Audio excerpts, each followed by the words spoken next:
दो क्वेश्चन जो उसमें शायद सॉल्यूशन नहीं थे, तो पहले तो वो मैं डिस्कस करता हूं। ठीक है, न्यूमेरिकल टाइप का जो सेक्शन है तुमने शायद करा होगा, सेट टू लेवल 1 की मैं बात कर रहा हूं।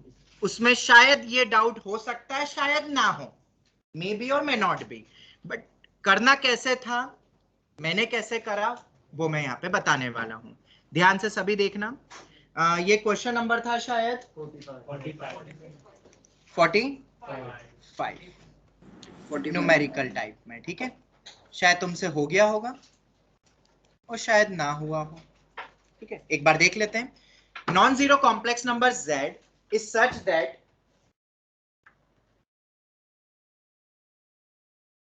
z plus 1 upon z is a purely real number, then sum of the possible values of argument of z। Purely real का मतलब क्या होता है, ध्यान से सुनना। प्योरली रियल का मतलब ये है कि जब मैं यहाँ पे z को x प्लस आयोटा y रखता हूँ, क्या रखता हूँ, x प्लस आयोटा y, पूरा सिंप्लीफाई करा, रियल प्लस इमेजिनरी में पूरा कन्वर्ट कर लिया, एक एक्सप्रेशन आएगा, और उस एक्सप्रेशन में कुछ भी आयोटा से जुड़ा हुआ पार्ट नहीं होगा, तभी हम बोलेंगे ना शायद प्योरली रियल। बिल्कुल, मतलब जो भी रहेगा कैपिटल Y को जीरो बोलते हैं, ये होता है मतलब। ऑनलाइन स्टूडेंट्स इतना समझ आता है प्योरली रियल का मतलब? यस ऐसे ही अगर प्योरली इमेजिनरी दे दे तो प्योरली इमेजिनरी मतलब रियल पार्ट नहीं रहेगा, कैपिटल X जीरो होने वाला है। ठीक है, बस आयोटा टाइम्स ही होगा प्योरली इमेजिनरी। ये वर्ड तो हमने पहले भी समझा था जब स्टार्ट करा था फर्स्ट क्लास में। तो बहुत तरीके हो सकते हैं, मैं उनमें से एक तरीका बता रहा हूं, ध्यान से सुनना।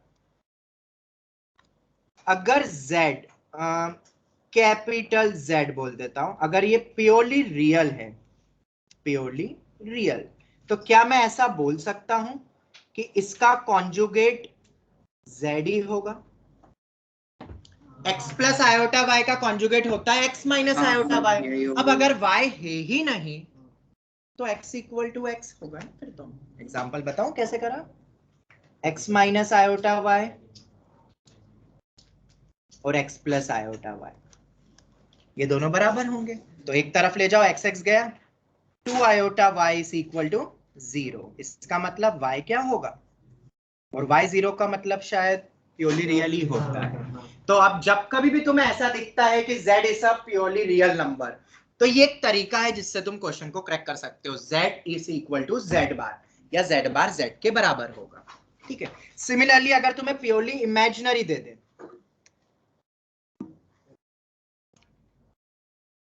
प्योरली इमेजिनरी दे दे, तो z plus z bar zero होगा। करना है प्रूफ, देख लेते हैं। x plus iota y plus x minus iota y zero, मतलब 2x is equal to zero, मतलब x equal to zero. x equal to zero ही होता है ना प्योरली इमेजिनरी में। z मेरा क्या है, x plus iota y। Online students किसी को कोई डाउट, क्या ये 2 पॉइंट याद रख लोगे? किसी को भी कोई डाउट ऑफलाइन में? z is equal to z bar अगर प्योरली रियल है, और प्योरली इमेजिनरी मतलब z plus z bar equal to zero. ये बहुत बेसिक सी प्रॉपर्टी है जो बहुत आसान भी है प्रूव करने की, बट ये हमें याद रखना है। अब इस क्वेश्चन को कैसे करेंगे? z plus 1 upon z is a purely real. किसको बोला purely real? z plus 1 upon z को बोला, इस पूरे को। मतलब अगर मैं इसको बोलूं कैपिटल C, एक कॉम्प्लेक्स नंबर बोलूं, तो C हमारा प्योरली रियल है, not z। z plus 1 upon z purely real है, मतलब C प्योरली रियल है, मतलब C should be equal to C bar, C conjugate, यही होगा ना? ठीक है, तो C is equal to C conjugate मैंने कर दिया मैं। कॉन्जुगेट प्रोडक्ट एडिशन सब में अलग अलग हो जाता है, तो मैंने कॉन्जुगेट को अलग अलग कर दिया, अलग अलग कर दिया, ये हो गया अलग अलग। और फैक्टराइजेशन सबको पता है, z और z बार एक तरफ करा, 1 अपॉन z बार और 1 बाय z को दूसरी तरफ कर दिया, एलसीएम लिया, ये आया। कॉमन फैक्टर मैथ्स में कभी भी कैंसिल होता है क्या? नहीं होता है, कभी नहीं होता है। सर वो तो आपने फंक्शन में बताया था रियल, अरे कहीं पे भी हो कॉमन फैक्टर कभी भी कैंसिल करना है क्या डायरेक्ट? नहीं। तो क्या करोगे, एक तरफ ले जाके फैक्टर्स बनाओ और फिर देखो वो जीरो होगा नहीं होगा क्या है। तो मैंने ये लिख लिया, मैंने इसको थोड़ा सिंप्लीफाई भी कर लिया। What will be equal to z minus z bar? अगर z x plus iota y है तो what will be z bar? 2 iota y। तो इन दोनों का सब्ट्रैक्शन क्या 2 आयोटा y होता है? बिल्कुल होता है, ये रख दिया। फैक्टर अभी भी कैंसिल नहीं करा, देख लो। एक तरफ लाया, आरएचएस में ले गया दोनों को, कॉमन फैक्टर निकाला, एलसीएम लिया, मेरे ख्याल से सब डायरेक्ट लिखा है, एक एक स्टेप लिखी हुई है मैंने। तो दो केस बने, या तो y 0, या तो ये न्यूमरेटर की टर्म 0, यही होगा ना, या तो ये टर्म 0 होगी या तो ये टर्म 0 होगी। ये सेकंड टर्म 0 मतलब x square plus y square 1, first term 0 मतलब y 0। Any doubt? अब y 0 का मतलब क्या होता है? मतलब z ही मेरा प्योरली रियल हो, और ये तो हम लॉजिकली भी देख सकते थे।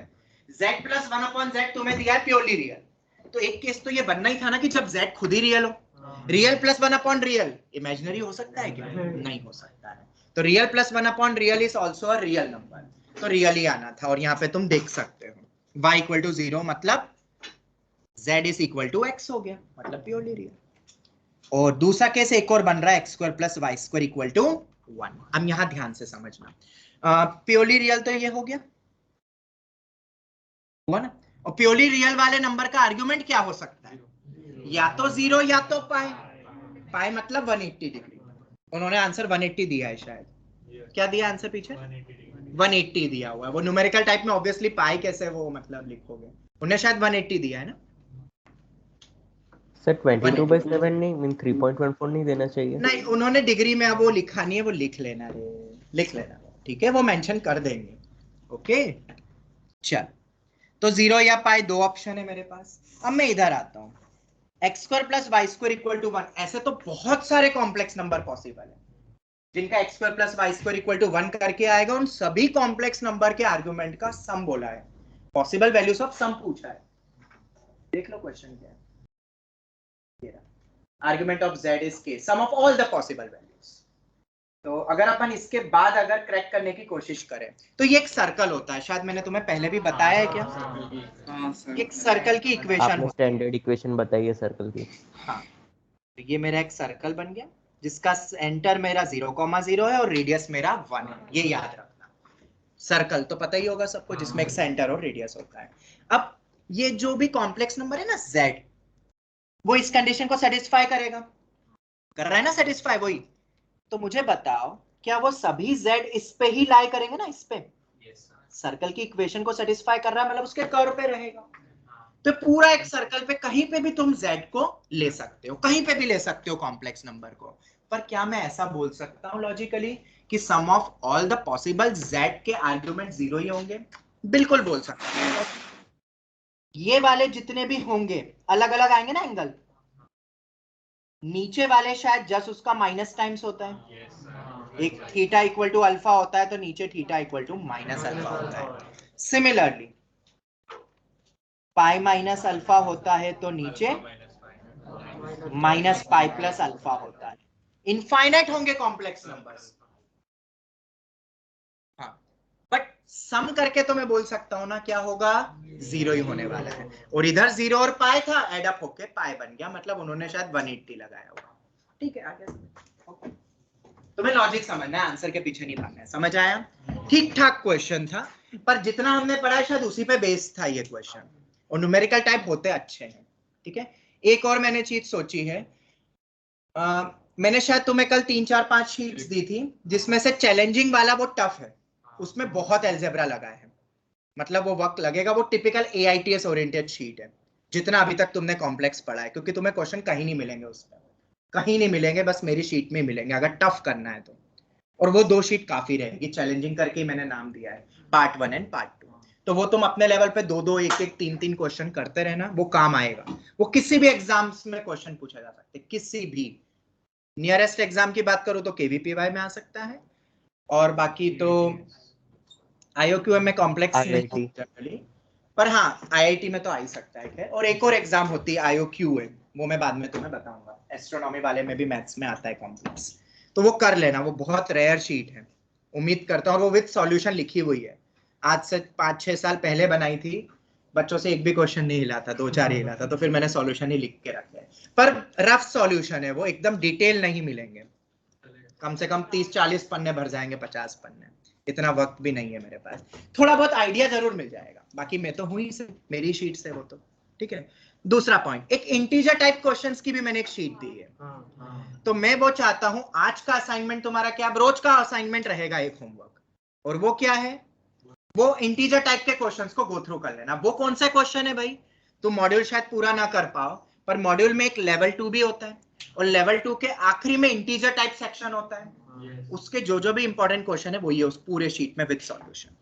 तो ऑनलाइन स्टूडेंट्स समझ में आया क्या है आज का होमवर्क?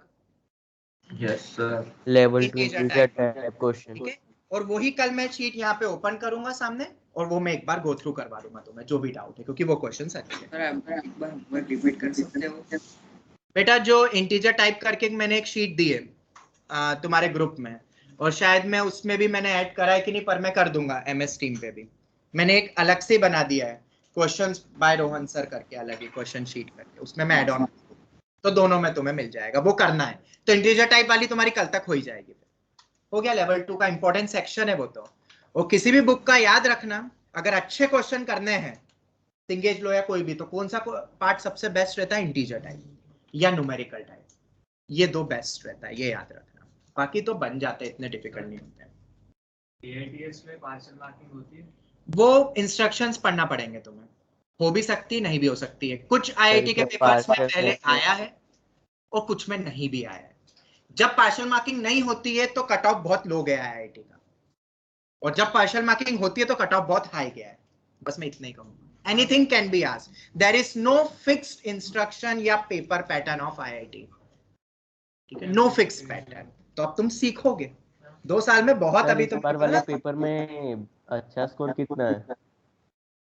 मैंने अभी पेपर नहीं देखा है पूरा, मैं आज तुमसे शेयर करने वाला हूँ पेपर। एक काम और तुम कर सकते हो, तुम्हें वक्त जब भी मिलता है उस पेपर को जरूर देखना। iTutor पे तो खैर तुम्हें सॉल्यूशन मिल जाएंगे पूरे, पर मैं पूरा ऐसा पेपर भी तुम्हें सेंड करने वाला हूं, तो उसका एक अलग से ड्राइव या कुछ बना के चलना। मैं हर एक पेपर तुम्हें दे रहा हूं विद सॉल्यूशन, तो उनको कहीं ना कहीं सेव कर लेना और हेडिंग या कुछ फोल्डर बना लेना, क्योंकि नेक्स्ट ईयर जब तुम्हें प्रैक्टिस करनी है भाई कि मुझे रिलेशन फंक्शन 11 का रिवाइज करना है, उठा लेना ये एडवांस का पेपर और मेंस का पेपर, सब वैरायटी रिवाइज हो जाएगी। सर आप मेंस के पेपर का भी भेज दोगे PDF? हाँ, मेंस का मैंने नहीं भेजा है ना, मैं नहीं सर। भेज दूंगा मैं, ठीक है। और विद सॉल्यूशन के भी एक फाइल भेजूंगा। सर पार्शियल मार्किंग जिस पेपर में उसमें मतलब मॉडरेट स्कोर कितना है? डिपेंड करता है लेवल ऑफ डिफिकल्टी पे, सर ने देखा है, और डिपेंड करता है लेवल ऑफ डिफिकल्टी तीनों सब्जेक्ट का। जनरली 40% 30-40% में IIT क्रैक हो जाता है जनरली IIT के पेपर में, पर टर्म टेस्ट अभी उतना IIT लेवल का नहीं आ रहा है। पर हाँ, अभी तुम जिस लेवल पे हो तुम्हारे लिए यही पेपर टफ है। अभी धीरे धीरे लेवल बढ़ेगा, जब तक AITS आएगा तब तक फिर तुम्हें ये टर्म टेस्ट तुम्हें बहुत इजी लगेगा। फिर पेपर को इसलिए बोला एनालिसिस करना, 10 चीज भी सीख ली वो काम आएगी IIT में, ठीक है। पेपर सिर्फ मार्क्स लाने के लिए, टॉप आने के लिए नहीं होता है, सीखने के लिए होता है। मैंने तुम्हें हर बार बोला है, मैं तो अपने समय पे ऐसा बोलता था टीचर को, ओपन चैलेंज, ऐसा पेपर दो एक भी नहीं क्वेश्चन हिले मुझसे, सीधे बोलता था मैं, और मैं उसके लिए वर्स्ट सिचुएशन के लिए तैयार हो गया हूं। ऐसे बच्चे कंपटीशन लगाते टीचर के साथ, और मैं पेपर बनाता हूँ। फिर अभी कुछ दिन पहले मैंने एक अनुप्सा करके जो बच्ची है टॉपर, सिटी टॉपर, उसके लिए पेपर बनाया, मैंने बनाया, 30-20% ही क्वेश्चन बने बस उससे। उसने बोला सर क्या पेपर बनाया आपने, मतलब इतनी किताबें मैंने सॉल्व करी, सब करी वो ये किताब है जो मार्केट में, फिर भी नहीं बना। ऐसा एडवांस का पेपर तो सीखोगे ना। अब उस बच्ची का जब डिस्कशन होगा मेरे साथ, मैं करने वाला हूँ या सॉल्यूशन दूंगा, तो उसको कितनी चीजें सीखने को मिलेगी। वो बच्ची चाह भी वैसे ही रही थी पेपर कि मैं कुछ सीखूं, और किताबों में जो है वो तो मुझे आ गया, तुम्हारे मॉड्यूल में जो क्वेश्चन है वो तो मुझे आते हैं, अब कोई ऐसे क्वेश्चन दो जो मुझे नहीं आते हैं। This is the learning process. ये फाइनल पेपर नहीं है, इससे तुम्हें मिल रहा है क्या सिलेक्शन कहीं पे भी कॉलेज में, नहीं, ये तुम्हें सिखा रहा है। लर्निंग 2-3 चीजों से होती है, याद रखना, एक क्लास के थ्रू, एक सेल्फ स्टडी के थ्रू, और एक पेपर एनालिसिस या टेस्ट के थ्रू, और सब इंपॉर्टेंट है सब। ये मत सोचना, बहुत बच्चे ऐसा बोलते हैं पेपर टेस्ट स्किप कर दो, मैं बाद में देख लूंगा पेपर, बट बेटा वो सीरियसनेस कभी नहीं आएगी, 101% श्योर है। सर मैं पेपर देख लूंगा ना, सॉल्व कर लूंगा, नहीं आएगी, सीरियसनेस आ ही नहीं सकती है। जिसने पेपर दिया है, जिसने 6 घंटे बैठा है पेपर में एडवांस में, उसी को पता है पेपर कैसा था। और फिर जब वो बस एक बार एनालिसिस जरूर करना, वो ही नहीं होती है। सबसे ज्यादा दिक्कत ये है, मैंने कई बार अपने 8-10 साल के करियर में देखा, बच्चे पेपर्स बहुत देते हैं, पर उन पेपर के क्वेश्चन का मैं वापस से एक टेस्ट दे दूं सेम क्वेश्चन पेपर का, तो भी नहीं बनता है। सेम क्वेश्चन पेपर वापस 10 दिन बाद पूछ लो, सेम पेपर, पूरे में से पूरे लाना है, मार्क्स उतने या उससे भी कम आते हैं। मतलब बच्चों ने पेपर की एनालिसिस नहीं करी, और वो इंपॉर्टेंट है कि अब जब आगे आएगा तो ये क्वेश्चन बनने चाहिए। अभी जो गलती हुई पार्शियल मार्किंग मल्टीपल करेक्ट, आगे नहीं हो। अभी जो क्वेश्चन तुमने गलत रीड करा, आगे नहीं हो, बस वो आगे की प्रिपरेशन हो रही है। बस ये जब थॉट रखोगे ना तो तुम्हें मजा आएगा पढ़ने में फिर, और कभी भी मार्क्स के पीछे भागोगे नहीं। सीखना है तुम्हें, मैं हमेशा बोलता हूं ना, आंसर के पीछे भागो। अब ये जो लॉजिक है, शायद बहुत अच्छे लॉजिक थे, ये वाला पॉइंट और कैसे सॉल्व करो, और आगे वाला ये वाला पॉइंट भी, ये तुम्हें काम आएगा अब जेईई में। इसके बाद वाला क्वेश्चन, ये वाला हो सकता है तुमने किया हो, बट मैं अपनी मेथड से बता रहा हूं, एक बहुत बेहतरीन क्वेश्चन है, लिख लो expected question in numerical type of JEE Main. ये हमारे न्यूमेरिकल टाइप का कौन सा नंबर है?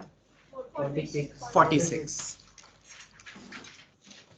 ये जानबूझ के मैंने डाउट फाइल में नहीं रखे थे ये दोनों क्वेश्चन, शायद नहीं है उसमें जो मैंने डाउट भेजे थे। अब मजा किड़किड़ा हो जाता है ना, ऐसे क्वेश्चन क्लास में ही होने चाहिए, और थोड़ा सा टाइम था मॉर्निंग में तो मैंने क्वेश्चन लिख लिया।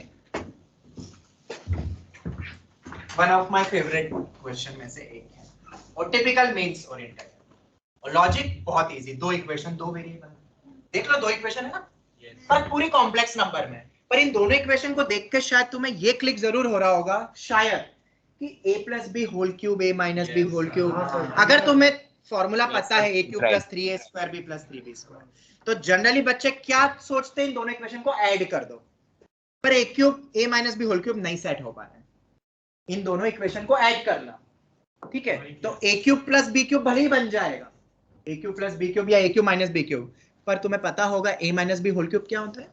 Minus 3a square b plus 3ab square होता है, और यहाँ उल्टा हो रहा है, और वैसे ही सबट्रैक्ट करके भी वो एक गड़बड़ हो रही है।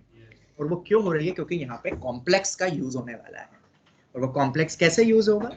ये मेरी फर्स्ट इक्वेशन है, ये मेरी सेकंड इक्वेशन है, 1 प्लस 2 आयोटा करो, इक्वेशन 1 प्लस दूसरी इक्वेशन में आयोटा मल्टीप्लाई करो तो सही, यही तो जादू है। और ये आज का अपना one of my favourite question होगा अपना, रखो पता है ना, ऐसे कर सकते हैं ना अपन, इक्वेशन 1 में 2 मल्टीप्लाई करके दूसरे के साथ ऐड कर दो, इक्वेशन सॉल्विंग सबने देखी है 9-10 में। या आयोटा का यूज करा, क्यों करा भाई आयोटा का? आयोटा का काम क्या होता है? स्क्वायर वाली टर्म में भी माइनस आगे ले आता है, i square is -1, i cube is -i। जरा देखो 1 प्लस 2 टाइम ये दूसरी वाली इक्वेशन में आयोटा मल्टीप्लाई कर दिया, तो 2 प्लस 11 आयोटा होगा इधर। इधर देखो क्या बन रहा है, ये बनेगा कि नहीं? देख लो एक बार, z1 cube minus 3 z1 z2 square plus iota times of second equation, iota अंदर लेके जाओ। अब सुनना यहाँ पे क्या मैजिक हुआ है, क्या मैं ऐसा लिख सकता हूं माइनस z2 स्क्वायर को आयोटा z2 का होल स्क्वायर? आराम से सोचो, माइनस z2 स्क्वायर को माइनस आयोटा z2 का प्लस आयोटा z2 का, ये प्लस है। तो देखो यहाँ पे क्या हुआ, minus z2 square iota z2 का होल स्क्वायर, अब बन गया वो देखो 3ab, अभी तुम्हें सब दिखेगा। ऐसे यहाँ पे भी एक और टर्म है माइनस आयोटा z क्यूब, क्या ये आयोटा z का 3 का होल z2 का होल क्यूब भी है? आई क्यूब माइनस आयोटा होगा, आई क्यूब माइनस आयोटा होता है।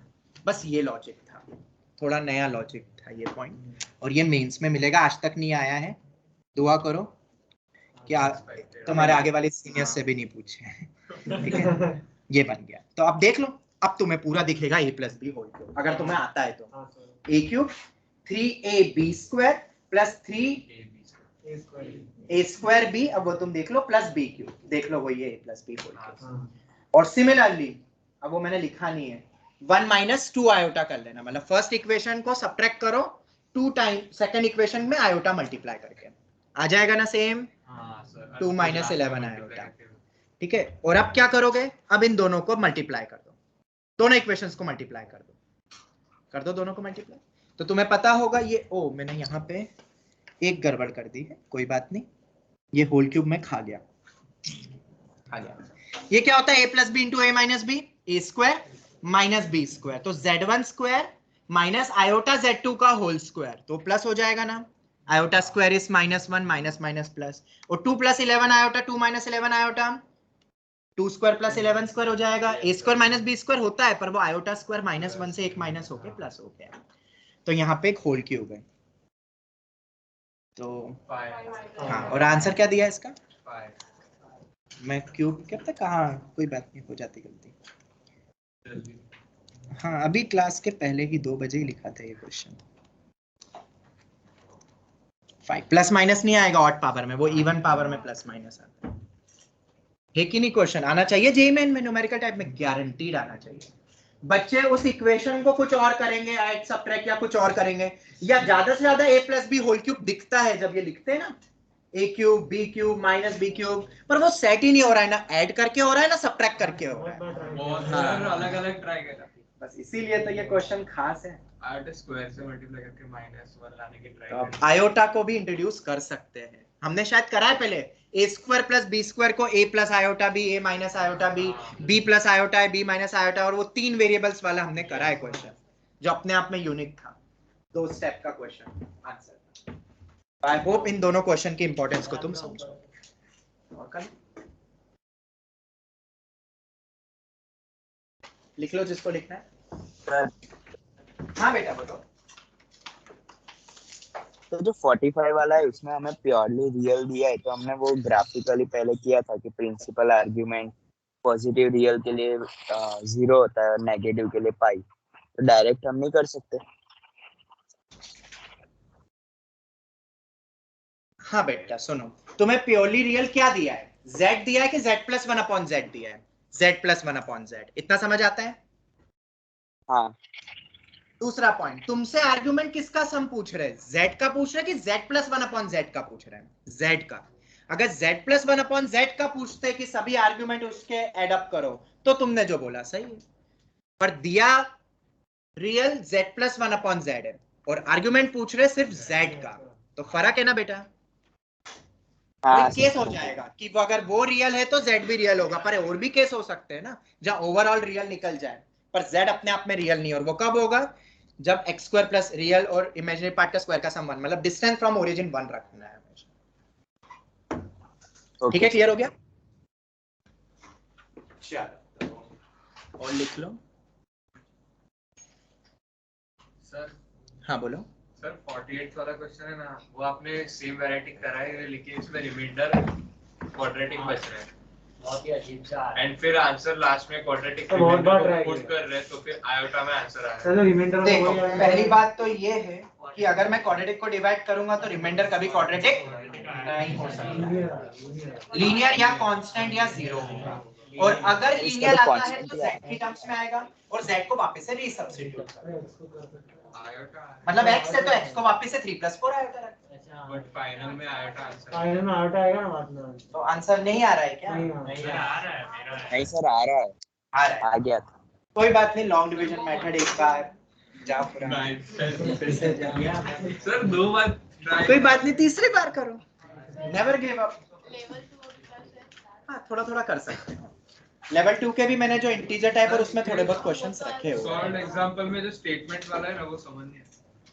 सॉल्व एग्जांपल में स्टेटमेंट वाला लेवल 2 में एग्जांपल 8 एग्जांपल एग्जांपल 8। हाँ बेटा ये पढ़ाना बाकी है, ये एक्चुअली पार्ट 2 का है, यूलर फॉर्म दे दिया है तो वैसे भी मैं पढ़ाने वाला हूँ थोड़ा बहुत।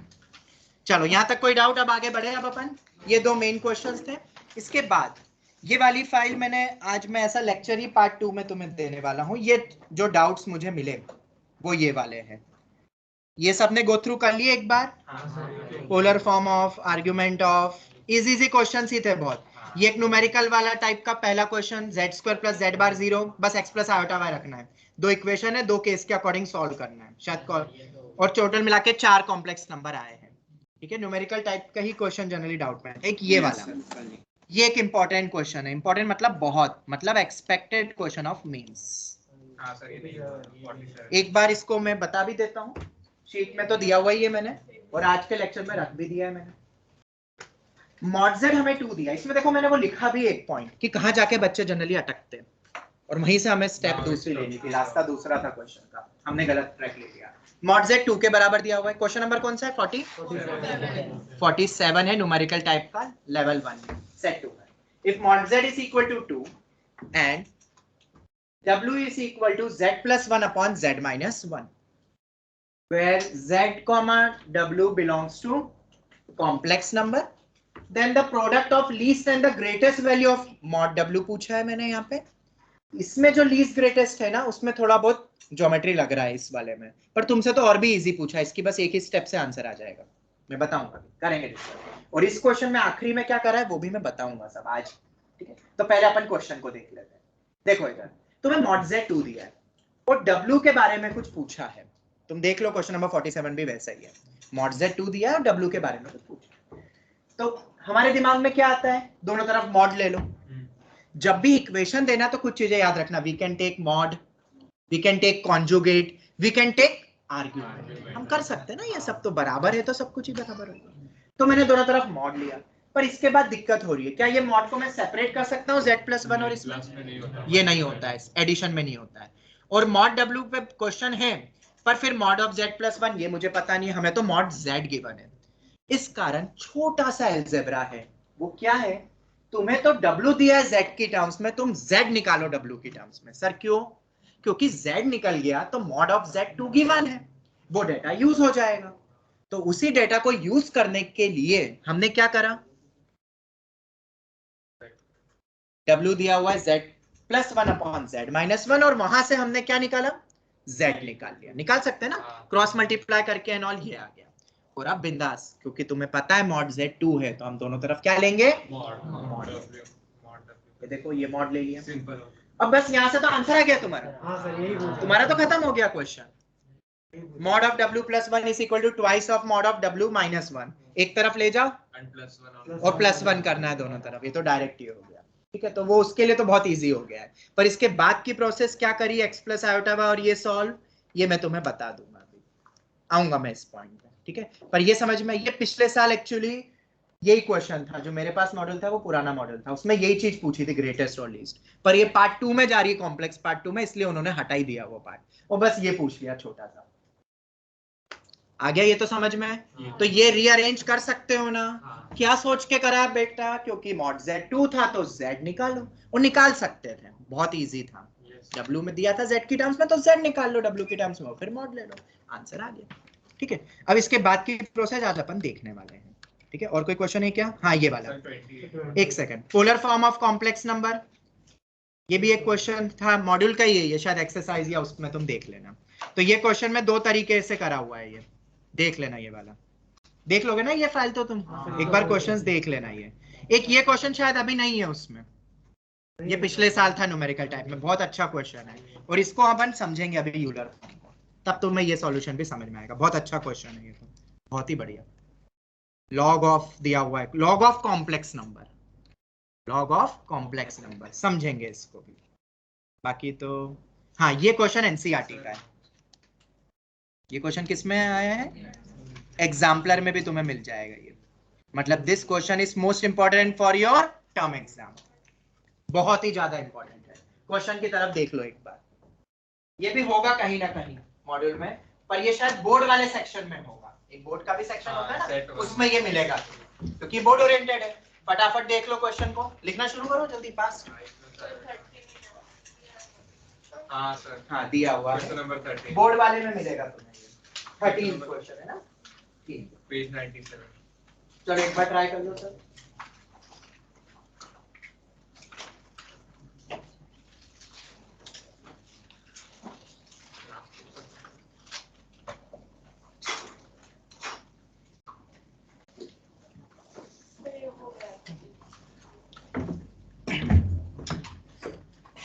इफ 1 प्लस, ये याद रखना, ऐसे प्लस करके दो फिर ऐसे वैल्यू पूछे. ये स्कूल एग्जाम वाला पूछता ही है, स्टैंडर्ड क्वेश्चन है जो स्कूल टीचर पूछता है, स्टैंडर्ड सीरीज.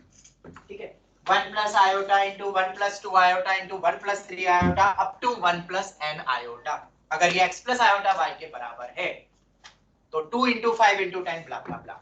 अभी कैसे क्लिक करना है, तो तुम अगर नंबर्स के साथ खेलते हो तो बहुत इजी है. दोनों के रियल और इमेजिनरी पार्ट के स्क्वायर का सम क्या हो रहा है जरा देखो. 1 square plus 1 square 2, 1 square plus 2 square 5.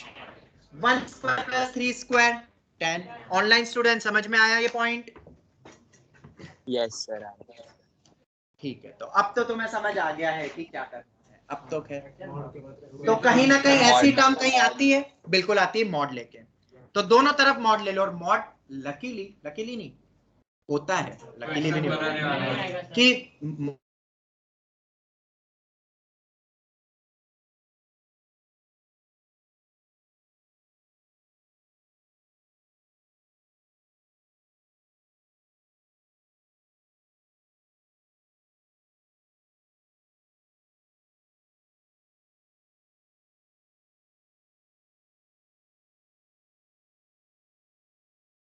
आपकी आवाज नहीं आ रही। हाँ सर। Hello sir. हाँ अटक गया है ना, स्क्रीन अटक गई है सर।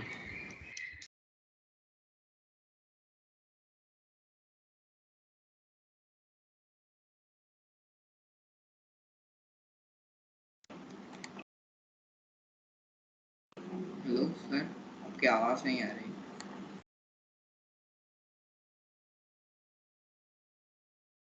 की तरह नेट इश्यू होगा। यूट्यूब में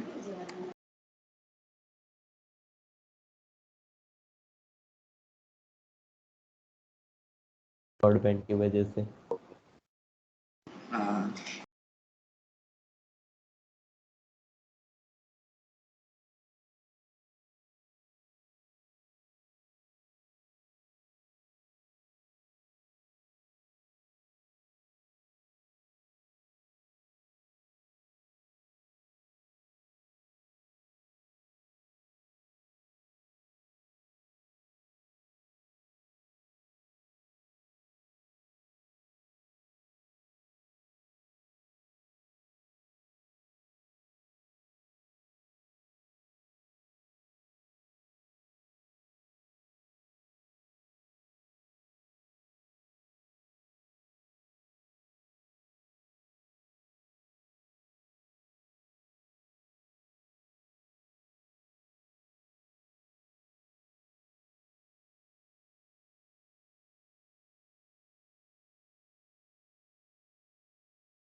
हाँ जी, आवाज आ रही है सबको? Yes sir. हाँ सर, अब यस आई। सर आ यस रही है। सर आ रही है। ओ नेट चला गया। कल वाला इश्यू। अब मुझे नहीं पता कल वाला क्या इशू है, बस नेट चला गया इतना पता है मुझे। अरे वो कल स्टार्ट नहीं हो रहा था ना, आपको दो बार नहीं शट नहीं डाउन नहीं, वो करना। नहीं वो नहीं, वो एक बार चालू हो जाता तो चालू हो जाता है, फिर दिक्कत नेट नहीं देता। ये नेट तो वाला तो नेट ही स्वप्निल है। तो सर के साथ। चलो, तो इस वाले क्वेश्चन में क्या करना है? स्क्रीन दिख रही ना सबको ऑनलाइन स्टूडेंट्स? हाँ सर जी। यस। देखा, इस कारण मैंने मॉड लिया, इस कारण। तो मॉड का लॉजिक समझ में आया? ये ऐसे क्वेश्चन तुम्हें कहाँ मिलेंगे? स्कूल एग्जाम में। एक इक्वेशन देंगे और दोनों तरफ क्या करना है? मॉड करना है। बस याद रखना, मॉड लेते तो हमारे उसमें अंडर रूट आता है, और अंडर रूट हटाने के लिए हमें क्या करना पड़ेगा? स्क्वायर। तो ये आंसर आ गया। दूसरा तरीका क्या हो सकता है इस क्वेश्चन का? कॉन्जुगेट। जब मॉड ले सकते हैं तो भाई कॉन्जुगेट भी तो ले सकते हैं, और conjugate can be separated in, बोलो online students, product, division, addition, sum. Addition multiplication. Minus iota, 1 minus 2 iota, blah blah blah, 1 minus n iota. और इन दोनों इक्वेशन को आप क्या करो? मल्टीप्लाई। तो इसमें रूट वूट का भी डायरेक्ट आ रहा है। तो ये दोनों पॉइंट्स थे, याद रखना। Take conjugate on both side. ऐसे क्वेश्चंस तुम्हें मिलेंगे बोर्ड एग्जाम में, 101% आएगा अगर ये टॉपिक आ रहा है तो। एक क्वेश्चन इस टाइप का आता है। दोनों तरफ मॉड लो या कॉन्जुगेट और एक्सप्रेशन डिराइव हो जाता है। बहुत अलग अलग क्वेश्चंस बनते हैं इसमें।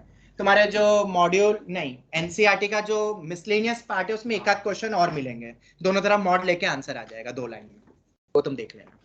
तो क्या अब हम आगे बढ़े, कुछ थ्योरी पढ़ ले आज, ये तो डिस्कशन हो गया। पता है वो कौन सा क्वेश्चन है, वो आज पढ़ेंगे तब हो जाएगा, ग्रेटेस्ट लीस्ट वैल्यू पे बेस्ड होगा। चलो तो थोड़ा बहुत अपन अब ज्योमेट्री देखते हैं। ये कॉम्प्लेक्स पार्ट 2 है बट स्टिल हम अभी पढ़ेंगे क्योंकि ये काम तुम्हें अभी भी आ सकता है। इनइक्वालिटी को सॉल्व करने में या तो वो इनइक्वालिटी सॉल्व करो, सॉल्व करने का तरीका पता है, या ज्योमेट्रिकल भी कुछ वे होता है, वो मैं बता रहा हूं। अगर मैं ऐसा लिखता हूं पॉइंट, ज्यादा डिटेल में तो नहीं पढ़ेंगे बस छोटे मोटे 2-4 पॉइंट्स पढ़ेंगे। इस इक्वल टू मैंने दे दिया है मान लो a, if mod of z minus z1 equal to a, इसमें 2 चीज फिक्स और गिवन रहेगी, z1 और a, ये फिक्स्ड है और गिवन है। कल हमने बहुत सारे पॉइंट्स पढ़े थे, याद है किसी को? वो याद रखना, भूलना मत, ठीक है? वो सब तुम्हें काम आएंगे UT, term test, mains, advance सब में। ज्योमेट्रिक पॉइंट क्या है ये point? If mod of z minus z1 equal to a, ठीक है? तो z1 और a दोनों मेरे फिक्स और गिवन पॉइंट है, बस ये z घूम रहा है, कैन बी एनी, और इसी को कह रहा हूं मैं लोकस ऑफ z। ये लोकस क्या? हाँ बेटा बोलो। सर ये जियोमेट्री में आपने क्या पढ़ाया? बेटा कुछ नहीं पढ़ाया अभी, बस ये लिखवाया है। If mod of z minus z1 is equal to a दे तो इसका मतलब क्या होता है? कल हमने देखा था ना कुछ मीनिंग, z माइनस z1 का मॉड मतलब डिस्टेंस होता है z1 माइनस z2, वैसे ही कुछ और पॉइंट्स में बता रहा हूँ यहाँ पे, ठीक है? अगर कभी तुम्हारे सामने ऐसा कोई एक्सप्रेशन दिखे जिसमें z1 तुम्हें एक कॉम्प्लेक्स नंबर गिवन होगा, फिक्स्ड है वो, और a एक मैग्नीट्यूड, एक मॉडुलस वैल्यू है, रियल वैल्यू, वो भी गिवन होगा, और z कुछ भी हो सकता है, और z को मैं बोल रहा हूँ लोकस ऑफ z। ये लोकस क्या होता है? ये मैथ्स में बहुत जगह काम आएगा और स्पेशली कोऑर्डिनेट में।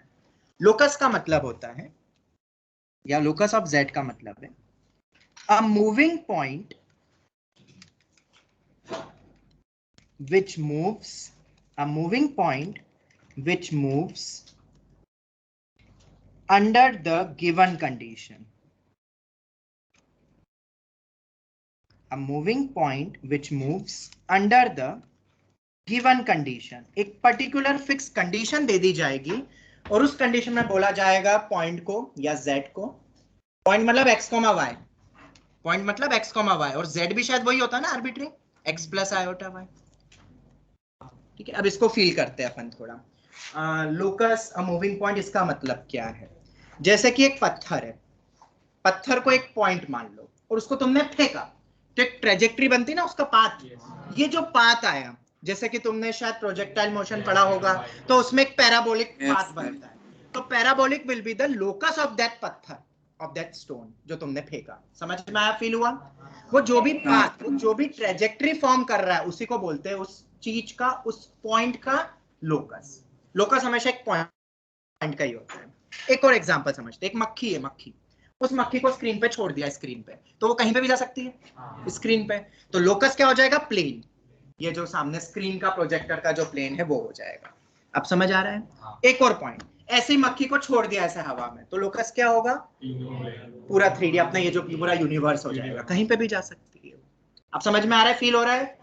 वो पॉइंट जहां जहां जाएगा एक पाथ बनाएगा, वो पाथ की जो इक्वेशन होती है या जो कर्व होता है वही होता है लोकस।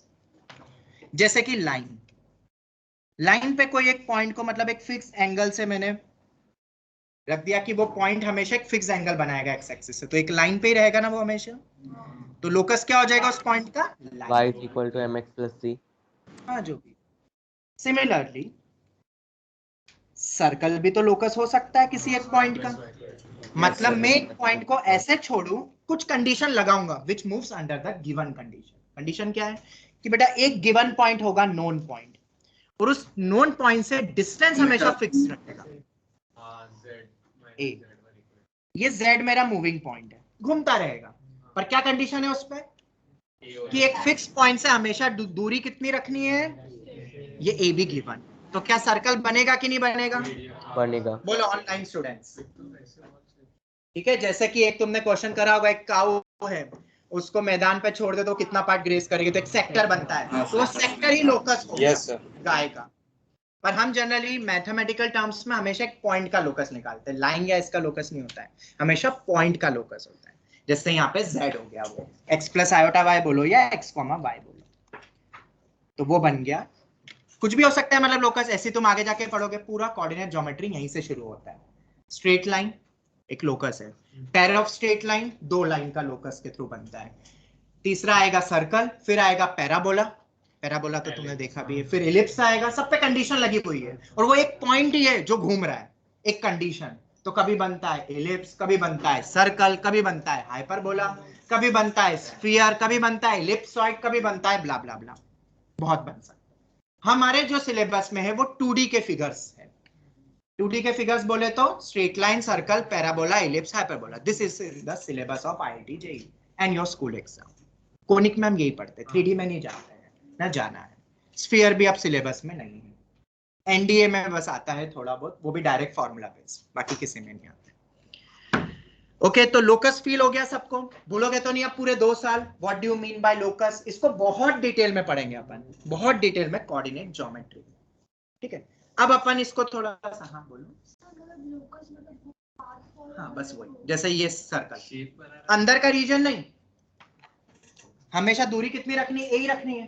तो ये सर्कल की बाउंड्री, ये कर्वेचर लोकस है z का, जिसका नाम क्या है? नाम तुम्हें पता है क्या है? नाम सर्कल। जिसका नाम पता है तो पता हो जाएगा, जिसका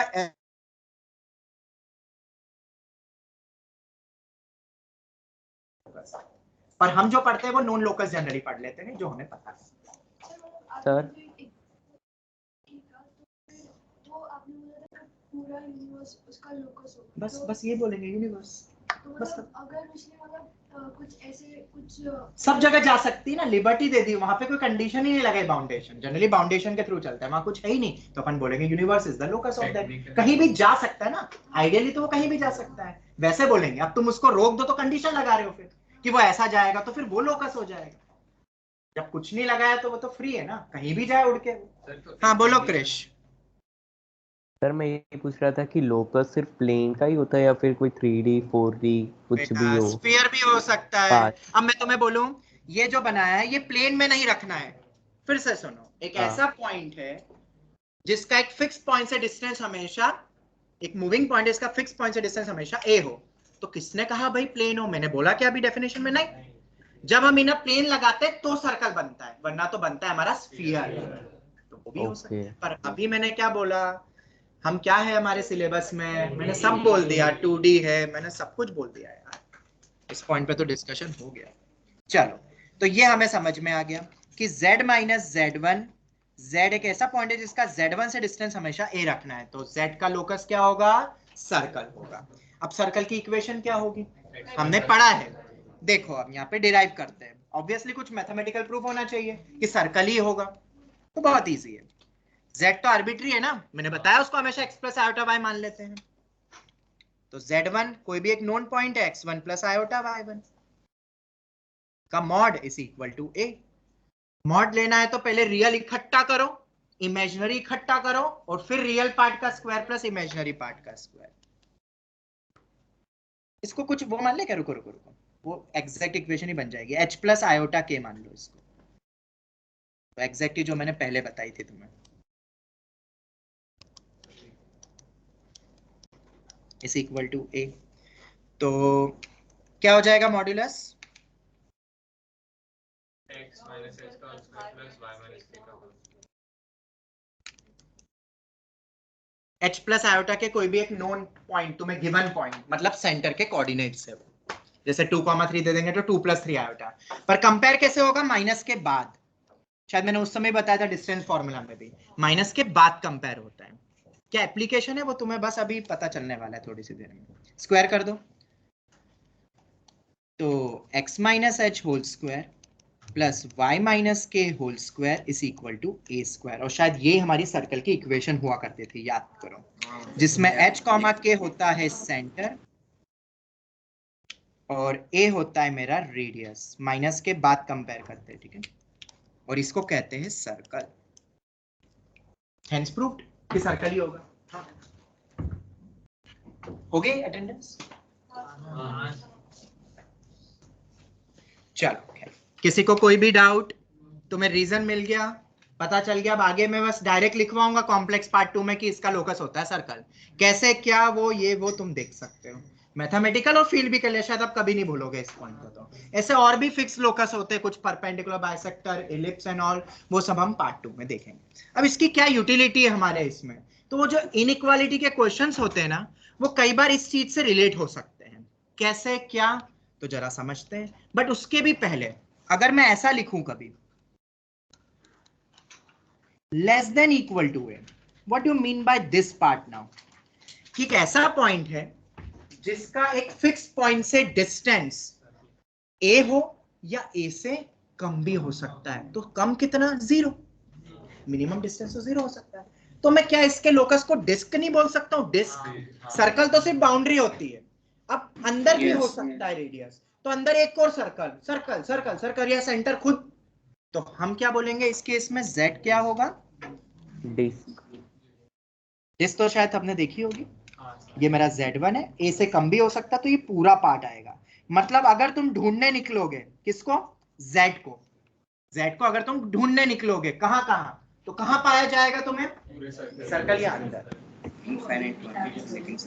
बोल सकते ना कि अगर तुम ढूंढने जाओगे तो बाहर जाओगे क्या? नहीं, बाउंड्री या अंदर, ये कंफर्म है। अब फील हो गया ये पॉइंट?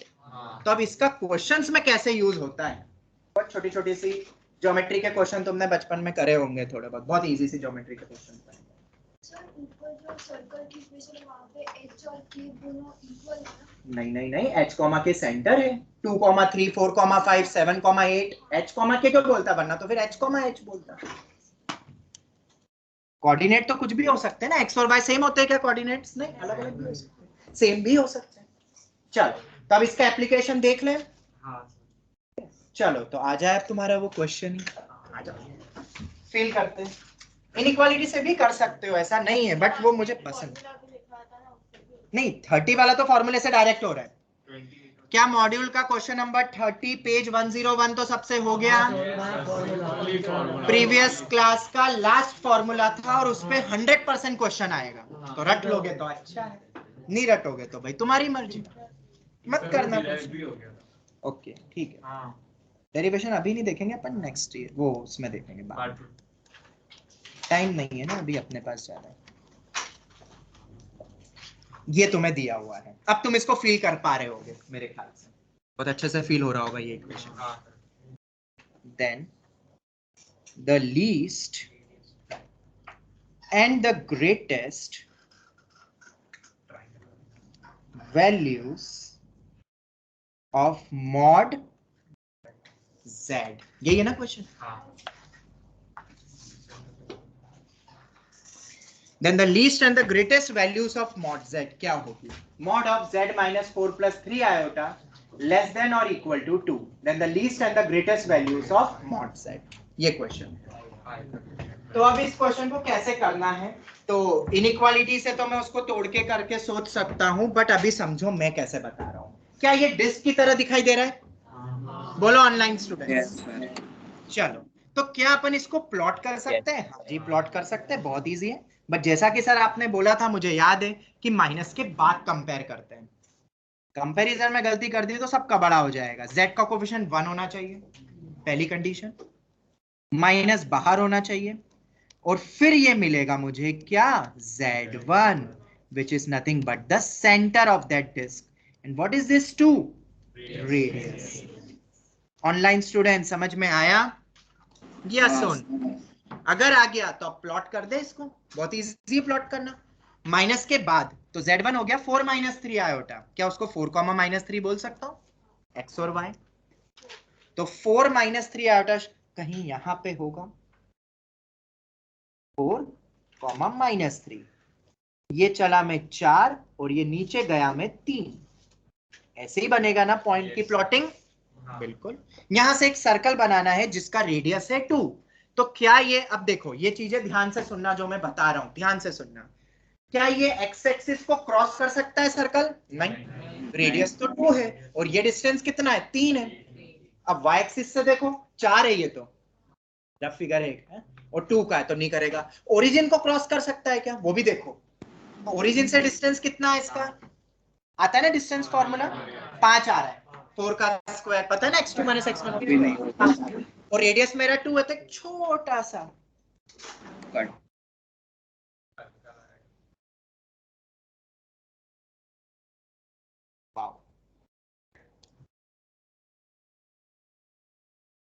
किसी को कोई डाउट कि ये क्यों बना सर्कल? समझ आया? ये देखना है बस तुम्हें 3 चीजें, एक्स एक्सिस, वाई एक्सिस और ओरिजिन से क्रॉस करेगा कि नहीं। क्यों वो मैं बता रहा हूँ। ठीक है, ये बन गया क्योंकि इसमें अभी कहानी में बहुत ट्विस्ट होंगे। ये तो बहुत इजी सा क्वेश्चन पूछा है तुमसे। अगर कट हो रहा है तो अपन कट करते हुए बनाते, सर्कल बना सकते हो ना, मतलब ऐसा भी तो सर्कल बना सकता हूँ बड़ा सा, और वैसे टच करता हुआ भी बना सकता हूँ एक्स एक्सिस। वो जितनी दूरी है वो तुम देख लेना एनालिटिकली, एनालिटिकल प्रोसेस है, लॉजिक। ये डिस्टेंस टोटल 5 है, ये 2 है तो ये ऑब्वियसली बचा हुआ 3 होगा। वो भी तुम सब खैर वो तो देख ही सकते हो, ये मैंने बना लिया सर्कल। सेंटर कितना है? 4, -3। ऑनलाइन स्टूडेंट्स यहां तक कोई डाउट? No sir. इसके बाद अब सुनना ध्यान से, तुमसे पूछा क्या है। अब पहले तो मुझे बताओ, z अगर मैं ढूंढने निकलूंगा तो मुझे कहां कहां मिलेगा? सर्कल की बाउंड्री पे या अंदर कहीं भी हो सकता है। क्यों भाई सर्कल अंदर के क्यों? अंदर कहीं भी। इक्वालिटी भी है तो इस रीजन में कहीं भी मिल सकता है ना। मतलब अगर मैं z ढूंढूंगा तो मुझे यहीं कहीं मिलेगा, ये तो कंफर्म है। अब तुम्हें इन्हीं में से कोई z की लोकेशन लेनी है। क्या लेनी है? z की कोई एक लोकेशन, पोजीशन। कैसे? जिससे कि क्वेश्चन पढ़ो क्या है।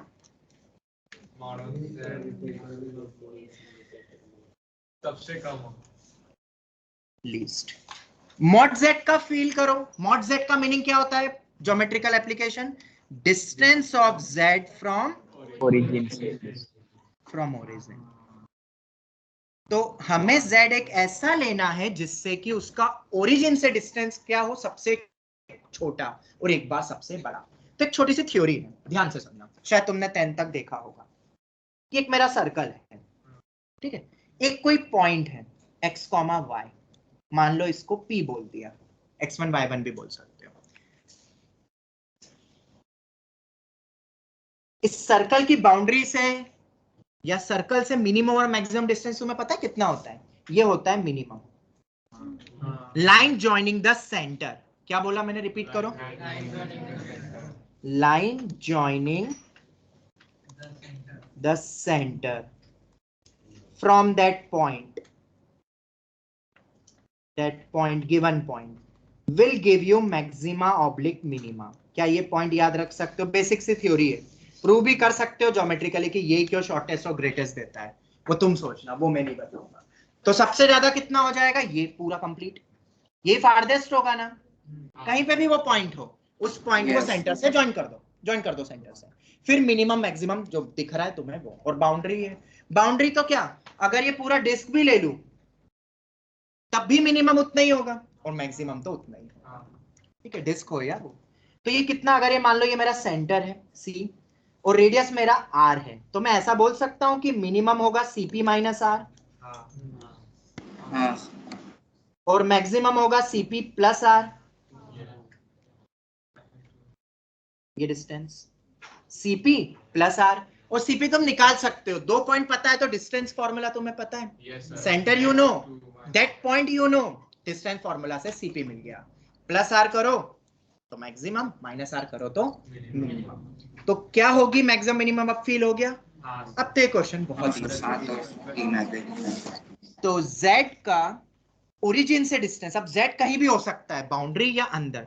अब ऐसा z पिकअप करो जिसका ओरिजिन से दूरी सबसे अधिकतम हो, सबसे मिनिमम हो। तो लाइन जॉइनिंग द सेंटर बोले तो यही लाइन से मुझे मिलेगा ना। z बहुत जगह पाएगा, तुम्हें कहीं भी पाया जा सकता है, पर तुम्हें वो लोकेशन पकड़नी है जब उसकी दूरी ओरिजिन से मिनिमम हो जाए या मैक्सिमम। ऐसा बोलते हैं ना, तुमने पढ़ा होगा कि सन की दूरी और ये सन और अर्थ कब बहुत क्लोजेस्ट आ रहे हैं, वो आ रहे हैं, बस उसको फील करो। तो यहाँ पे भी वही हो रहा है। तो ये मिनिमम और ये maximum, CP minus r CP plus r. Origin का 4 कॉमा माइन, ये तो ज्योमेट्रिकली हो रहा है। ये 5 है और ये, तो ये कितना हो जाएगा मिनिमम? 3 और वो 7। ये P है, ये C है, CP माइनस आर कितना हो जाएगा? CP माइनस आर 5 में से 2 गए 3, और CP plus r 7, 5 + 2। Any doubt anyone? Online students जवाब दो। क्लियर है? इजी है शायद, टफ नहीं है। अब इस वो इनइक्वालिटी में का फील नहीं होता है, पर हर क्वेश्चन ज्योमेट्रिकली नहीं हो सकता है, तो इनइक्वालिटी से भी करना पड़ेगा। वो कल तुम जो करना इंटीजर टाइप वाले जो मैंने शीट दी है ना, उसमें ऐसे क्वेश्चन मिलेंगे। चैलेंजिंग में भी कुछ है जहां ज्योमेट्रिकली नहीं हो पाएगा, ठीक है। और जहां होगा वहां मैंने मेथड 1 मेथड 2 करके दिया। हाँ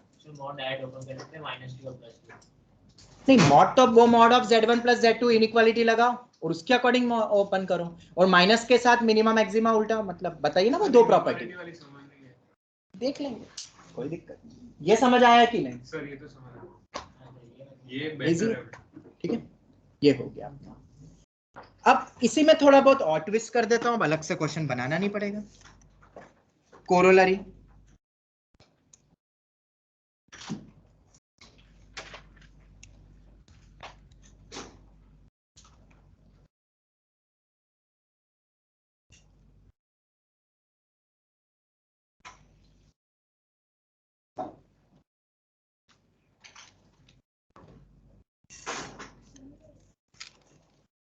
क्या ये निकाल सकते हो? हाँ।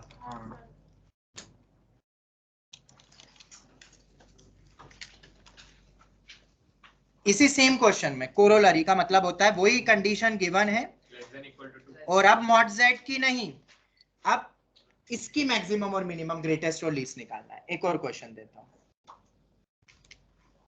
जो एग्जैक्ट फील कर गया वो सही आंसर दे देगा, अगर रटा नहीं है तो, रटा है तो गड़बड़ कर दोगे।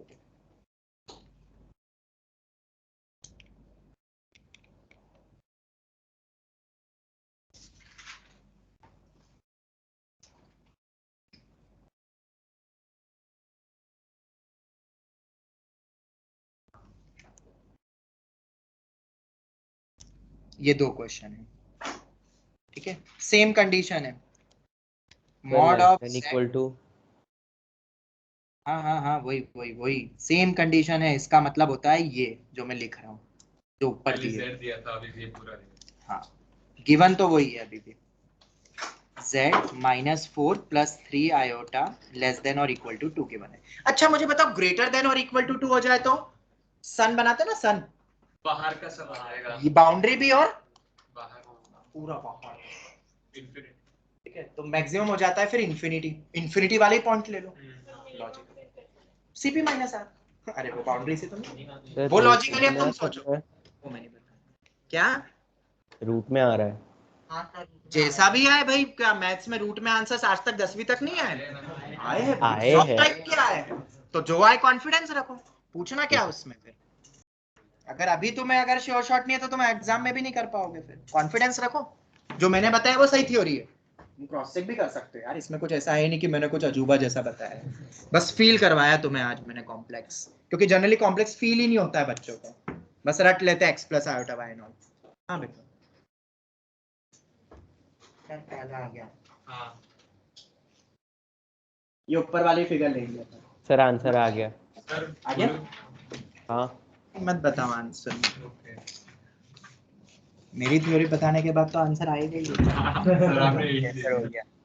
चलो देख लेते हैं, अब ये इनइक्वालिटी से भी हो जाएंगे, बट अभी अपन इससे समझ रहे हैं, ठीक है। एक छोटा सा सर्कल लेते हैं,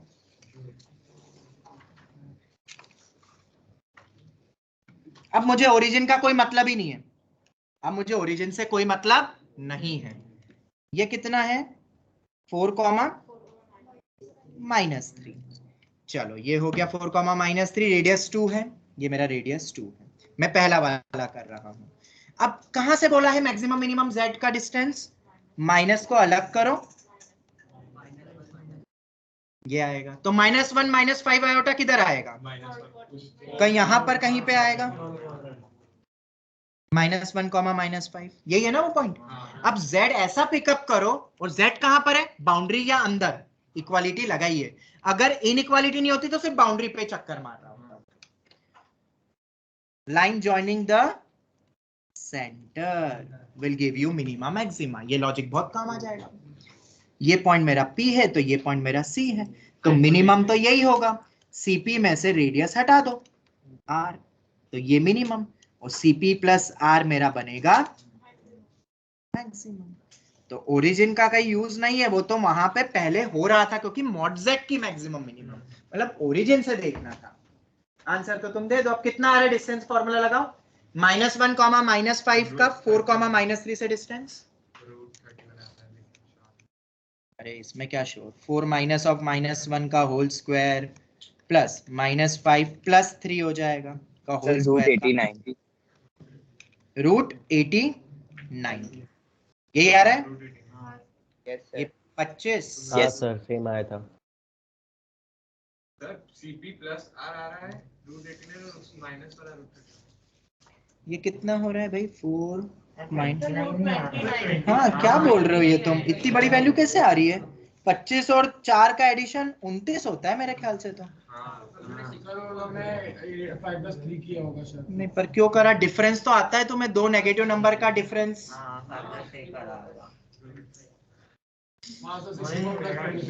-5 + 3 हो जाएगा ना, या -3 + 5, दो नेगेटिव नंबर का सब्ट्रैक्शन कौन सी क्लास में पढ़ा था, पता नहीं। अब उस क्लास में वापस चले जाओ, अब और क्या रिपीट कर लो वो क्लास, अब और क्या बोलूंगा। -r और +r, तो -r कितना है, रेडियस कितना है भाई, 2, ये हो जाएगा। बस ये मेरे आंसर। चल ये तो हो गया, किसी को कोई डाउट। ये हो गया, इजी है शायद, टफ नहीं है। एक और क्वेश्चन दिख रहा है यहाँ साइड में, ये अगर समझ आ गया है तो इधर एक और है। मॉड ऑफ z - 4 + 2 आयोटा की मिनिमम मैक्सिमम गिवन -1 4, 2 -2 से पॉइंट लेंगे। आ रहा है क्योंकि इधर डिस्टेंस सेम होगी ना x के अंदर, y के अंदर। हाँ जी ऑनलाइन स्टूडेंट्स जवाब दो। तो सर्कल के अंदर ही होगा। नहीं होगा। 4, -2 -3 है, सॉरी है, और ये z का माइनस बाहर करो, 4, -2 आयोटा, तो 4, -2 से मिनिमम मैक्सिमम, तो 4 तो उतना ही चलना पड़ेगा जितना सेंटर चला है, और 2 मुझे और बढ़ना है। तो तुम्हें पता होगा कि 2 कितना होगा, ये टोटल मेरा कितना है, ये 3 है, और ये मेरा 2 है रेडियस, तो ये ऑब्वियसली 1 है, तो ये 1 है, तो 2 कहीं यहां पर आएगा बीच में, सर्कल के अंदर पहुंच गया। ये मेरा पॉइंट है P, 4, -2। अब Z कहां का पाया जा सकता है, हाँ यही तो पॉइंट है जो समझाने लायक है, वरना तो क्या था इसमें, यहाँ पे मिनिमम कितना होगा, 0। Z अरे अंदर कहीं भी पाया जा सकता है, बाउंड्री पे भी, तो कभी ना कभी तो पॉइंट P पे भी तो आएगा, और मैं तभी डिस्टेंस मेजर कर लूंगा और मुझे मिलेगा 0, और 0 से कम तो डिस्टेंस होता नहीं है, तो यहाँ पे 0 भी पॉसिबल है। CP - R एग्जिस्ट नहीं कर रहा है, वो तो इंटरमीडिएट कोई वैल्यू आएगी, यही तो समझाना था बस, वरना ज्योमेट्री में समझाते ही नहीं, और इनइक्वालिटी से कई बार ये वाला पॉइंट मिस हो जाता है। फिर से देखो, प्लॉट कर सकते हो 4, -2 को, ये 4, -3 है, ये तो लॉजिकली तुम देख सकते हो अंदर जा रहा है। अब इस पॉइंट का Z कहीं भी हो सकता है, बाउंड्री या अंदर, तो Z ऐसा सिलेक्ट करो जिससे कि इस पॉइंट से मिनिमम दूरी हो, उसी पे रख दो, तो मिनिमम हो जाएगा 0, और मैक्सिमम तो यही होगा, ये CP + R, ये डिस्टेंस प्लस रेडियस, और ये डिस्टेंस कितना है, 1 ही है ना, तो ये 2 और ये 1, ये 1 है, ये 1 है, और रेडियस कितना है 2, तो CP या तो तुम निकालो ना, दोनों पॉइंट के बीच का distance 1 plus radius CP + R, वो आ गया 3। तो थोड़ा सा ना आंखें खोल के फील करो। सर लग तो रहा था पर बोलने में हिम्मत नहीं हो रही। तो बेटा IIT सिलेक्ट होना या NIT या 99 परसेंटाइल लाना कमजोर दिल वालों से होती है क्या? नहीं, वो भी इंपॉर्टेंट है बेटा। इसलिए तो मैंने बोला जेई भले ही तुम अच्छा स्कोर ना करो पर 2 साल की प्रिपरेशन तुम्हें बहुत स्ट्रांग बना देगी, बहुत स्ट्रांग लाइफ में, मेंटली फिजिकली भी सब स्ट्रांग बना देगी। देखो ना आएंगे ऐसे क्वेश्चन पेपर्स में भी, लगाओ दिमाग, गलत होगा, डर लग रहा था नहीं बना, डर गए, यही चीजें तो तुम्हें तैयार कर रही है, लाइफ में काम आएगा बेटा। एक्सपीरियंस हर जगह काम आता है। ऐसा नहीं, लोग बोलते हैं मुझे कि सर आपने इतना डिटेल में ट्रिगो पढ़ाया, इतना कॉम्प्लेक्स पढ़ाया, लाइफ में कहीं काम ही नहीं आता है। मतलब वो कॉम्प्लेक्स, वो ट्रिगो काम नहीं आएगा, पर जो अप्रोच, जो थिंकिंग, जो मेहनत तुमने करी है, बहुत चीजें तुमने एक्स्ट्रा सीखी, वो तुम्हें कहीं भी काम आ जाएगी, कहीं पे भी। ठीक है, तो हो गया। तुम्हें पता नहीं होगा शायद, मैं तुम्हें बताता हूँ कि इंजीनियरिंग में तुम अगर कोई से भी ब्रांच ले लो तब भी इंफोसिस, विप्रो, TCS हर ब्रांच के बच्चे को ले जाती है, हर ब्रांच के बच्चे। तुमने लिया बायोमेडिकल ब्रांच और सॉफ्टवेयर इंजीनियर उठा के लेके चले, क्यों? उनको तो पता है कि हम ट्रेन कर देंगे, हम पढ़ा देंगे वापस से, कुछ नहीं है, बहुत इजी, सबको ही सिखाते हैं। बाकी जो सीखा सिखाया है वो तो बच्चे ने 4 साल में कॉलेज में सीखा ही है ना, बहुत कुछ, और स्कूल लाइफ में है ना, तैयार तो वो कर देंगे, ट्रेन वो कर देंगे। तो एक्सपीरियंस सब जगह काम आएगा, हर फील्ड में, ऐसा नहीं है। चलो खैर, वो क्वेश्चन तो अब हो ही जाएगा, वो जो था तुम्हारा डाउट, वो तो बहुत इजी हो गया। ठीक है, ये पॉइंट हो गया। इसके बाद 2 पॉइंट्स मुझे और बताने हैं, तो मैं इसी के नीचे ले लेता हूँ। Euler form and de Moivre's theorem, ये पार्ट भी कॉम्प्लेक्स पार्ट 2 में गिवन है, और एक complex cube root of unity भी, वो मैं कल बता दूंगा, पर ये हम अभी पढ़ेंगे क्योंकि इस पे क्वेश्चंस तुम्हें मिल जाएंगे इर्द गिर्द जब तुम करोगे तो कहीं ना कहीं से। वैसे तो कॉम्प्लेक्स पार्ट 1 अगर तुम सिंगेज भी उठाओगे तो उसमें पार्ट 1 पार्ट 2 दोनों साथ में दिए हैं, तो अगर तुम्हें पार्ट 1 करना है तो मेरी शीट्स कर लो बस, क्योंकि वो सब सिलेक्टेड क्वेश्चन है पार्ट 1 के अकॉर्डिंगली। चलो, तो Euler form and de Moivre's theorem, अब वो इंटीजर टाइप की शीट निपटा लेना आज, वही 12 क्वेश्चन ही करने विद सॉल्यूशन है, लिख लिख के रीडो कर लेना, कल अपन डिस्कस कर लेंगे। असाइनमेंट बना दोगे शीट का सबमिशन? नहीं, अब वो अभी इतनी ईमानदारी अपने साथ रखो, अब क्या असाइनमेंट जरूरत है, सॉल्यूशन के साथ ही है तो फिर क्या असाइनमेंट, नोट्स में ऐड कर लो तो बेस्ट है। जो मैं हर बार बोलता हूँ, क्लास नोट से क्वेश्चन आते हैं, जैसा तुम्हें सही लगे। यूलर, अब स्पेलिंग पे मत जाना, ठीक है। चलो, क्या है ये यूलर फॉर्म? जैसे अपन ने पोलर फॉर्म पढ़ा है कि नहीं, एनसीईआरटी ने पोलर फॉर्म बताया है और कार्टेशियन फॉर्म बताया है कि अगर कोई x प्लस आयोटा y है तो उसको अपन ऐसा भी लिख सकते हैं, प्रूफ तुम्हें पता ही है। तो भाई यूलर ने क्या करा, और उसी से यूलर कांस्टेंट, वो जो E होता है ना, E 2.78, वो यहां से आया। उसने ऐसा कहा कि ये जो वैल्यू है it is equivalent to e raise to iota theta. Euler ने सिर्फ इतना कहा, तो इसी को बोलते हैं यूलर फॉर्म। किसी भी कॉम्प्लेक्स नंबर को अपन यूलर फॉर्म में रिप्रेजेंट कर सकते हैं, कैसे? z is equal to mod z into e raise to iota theta. बहुत इंपॉर्टेंट है और बहुत अच्छे लेवल के क्वेश्चन, ना पोलर ना कार्टेशियन, इससे क्रैक हो जाएंगे। और पावर एंड ऑल, जो नॉर्मल जैसे अपन एक्सपोनेंशियल करते हैं ना, पावर एंड ऑल वैसे सॉल्व कर लो। फिर मॉड ऑफ z, या मॉड ऑफ z को अपन r भी लिख सकते हैं, तो r e raise to iota theta, this is nothing but Euler form. ये होता है, ठीक है। अब दिमाग में तुम्हारे ये आ रहा होगा कि ये कैसे हुआ, एक cos थीटा और साइन यूलर एक्सपोनेंशियल के कैसे बराबर हो गया, ये जनरली एक क्वेरी आती है। तो उसके पीछे की कहानी है, एक बहुत बड़े साइंटिस्ट हुए थे, उनका नाम था टेलर। तो टेलर ने एक थ्योरम दी, और वो थ्योरम ये है कि हम किसी भी फंक्शन को एक्सपांड कर सकते हैं, किसी भी फंक्शन को एक्सपांड कर सकते हैं। वो क्या फॉर्मूला है वो अपन लिमिट चैप्टर में देखेंगे डिटेल में, एक्सपांशंस के वक्त। अभी बस तुम इतना समझ लो कि टेलर जी ने हमें ये बताया कि साइन थीटा तो अपन ये लिख सकते हैं, ये फैक्टोरियल है। फैक्टोरियल मतलब इसको ऐसे भी लिखते हैं, मतलब 5 into 4 into 3 into 2 into 1। 3 factorial मतलब 3 यहाँ से डिराइव हुआ है।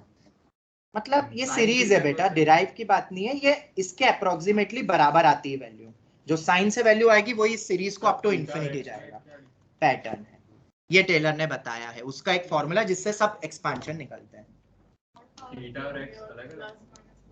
ओ हाँ, यहाँ पे भी साइन एक्स ही कर दो ना, तो कॉस एक्स कितना हो जाएगा, कॉस जीरो कितना होता है, कॉस जीरो, और ये बेसिकली स्मॉल एक्स के लिए होता है, बड़ी बड़ी वैल्यू मत रख देना कुछ भी, थीटा को या एक्स को, स्मॉल वैल्यूज के लिए वैलिड है एक्सपांशन। 1 cos 0 1 होता है ना, इसलिए 1 से शुरू होता है, और बची हुई टर्म्स जो बच गई अल्टरनेट। सर कैंसिल आउट कब होती है, वापस बोलो क्या बोल रहे हो, कैंसिल आउट कब होगी, कुछ समझ Cancel नहीं out? आ रहा, बर्न मतलब cos 30 की वैल्यू इनफाइनाइट तक जा रही है ना, तो हाँ, मैक्सिमम तो वैल्यू बस ये इसके -1 to 1 इक्विवेलेंट होगी। आएंगे। अब सुनो मैं बताता हूँ क्या, x को मान लो π/6, अब समझो, ये तो बड़े बड़े साइंटिस्ट ने बोल दिया ये दोनों बराबर होते हैं, अब तुम कैसे क्रॉस चेक करोगे बेटा, sin π/6 कितना होता है, 1/2। अब इस x की जगह π/6 रख दो, 10 टर्म तक निकालना, 20 टर्म तक निकालना, मेहनत करके 50 टर्म तक निकालना, 100 टर्म तक निकालना, वो वैल्यू जो आएगी ऐड करके वो 1/2 के बहुत नियरेस्ट जाएगी, 3.14 बहुत नियरेस्ट जाएगी। वो कैलकुलेशन में हमें नहीं पढ़ना है, वो बड़े बड़े साइंटिस्ट ने प्रूव कर दिया। हाँ सर आपने जो पहले लॉगरिथम वाला जो क्वेश्चन बताया था वैसे ही होगा ना, हाँ वो भी आ रहे हैं, वो उसी से होगा, ठीक है, तो ये तुम्हें याद रखने हैं। अब क्या हुआ भाई, एक और उसने फॉर्मूला दिया e⁻x, जो बड़े x के लिए भी वैलिड हो जाता है, e⁻x की वैल्यू जैसे 2.718 की पावर में 3 की जो वैल्यू आएगी, that will be equivalent to approximately equal to, जितनी टर्म्स तक निकालोगे उतनी नियरेस्ट वैल्यू मिलेगी।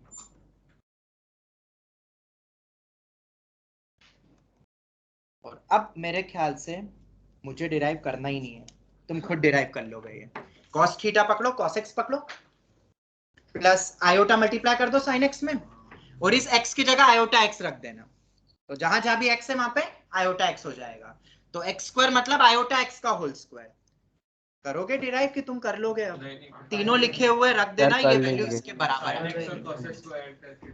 आ जाएगा वो टर्म, तुम देख लेना, आयोटा भी इंट्रोड्यूस, थीटा नहीं है वो आयोटा थीटा रखना है, तो e⁻ iota theta basically 1 plus iota theta का whole square by 2 factorial and so on. Iota sin x में हर जगह वो आयोटा, हाँ वो आयोटा मल्टीप्लाई, ये प्रूव हो गया, तो जिसके दिमाग में बहुत चल रहे थे, मन मचल रहा था ये कैसे हुआ, तो अब मत बोलना भाई, अब इस पे जाना है तो अपन बाद में कभी डिस्कशन करेंगे, हायर मैथमेटिक्स का पार्ट है कि एक्सपांशन कैसे आए, टेलर थ्योरम एंड ऑल, और वो कैसे बना, बहुत डिटेल का पार्ट है ये, तो टेलर और फर्मेट थ्योरम, बहुत सारी चीजें, अपन उसमें जाना ही नहीं अपन को, बस हमारे जो काम का है वो मैंने साइड में लिख दिया, ये आगे आएगा, पूरे मैथ्स में यूज होगा ये बहुत इंपॉर्टेंट सीरीज है जो IIT JEE में काम आएगा।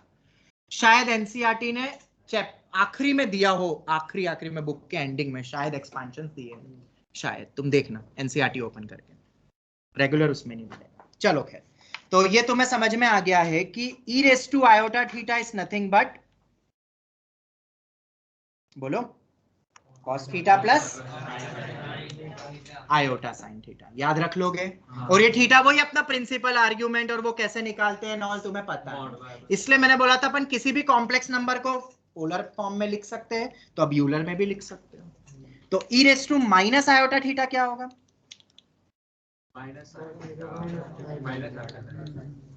अब ये कैसे बना, बहुत इजी है, थीटा की जगह क्या रख दिया, माइनस थीटा, तो साइन ऑफ माइनस थीटा पता होगा शायद माइनस साइन थीटा होता है, और cos of minus theta cos theta होता है, तो यही हमारे यूलर फॉर्म होते हैं, इसके अलावा कोई और यूलर फॉर्म होता है क्या, नहीं।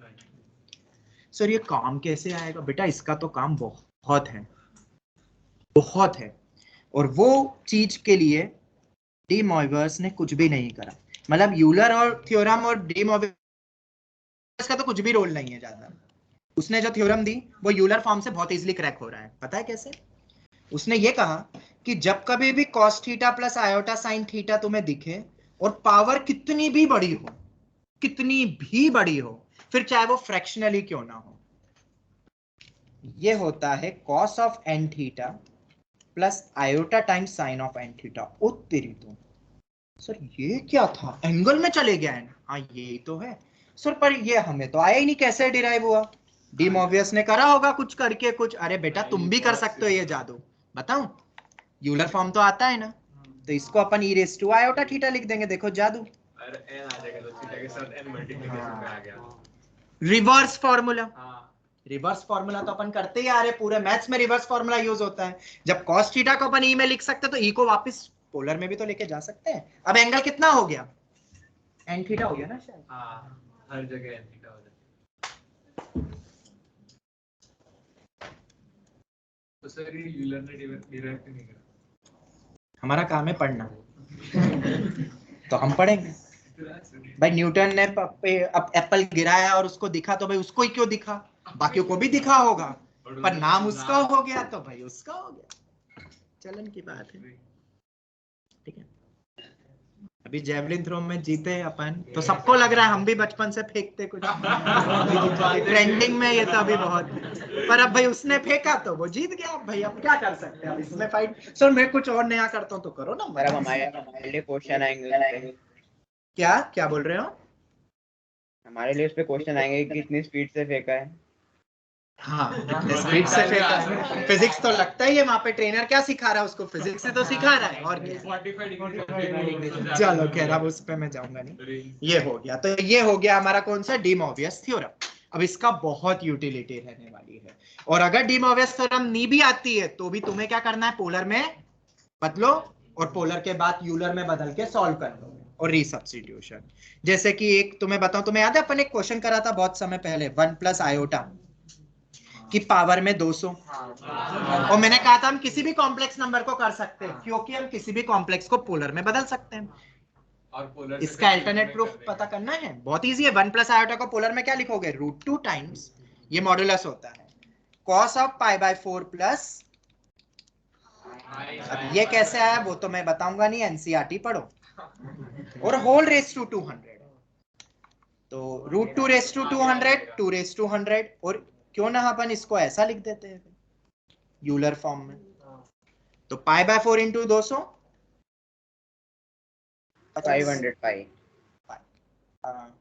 50 पाई होगा, 50 पाई, सॉरी सर, मतलब 2 रेस टू 100 कॉस ऑफ, और ये डायरेक्ट 200 लेके भी जा सकते थे क्योंकि हम डी मॉर्बियस थ्योरम से बोल भी सकते थे, पर मैं जनरली यूलर से याद रखता हूँ।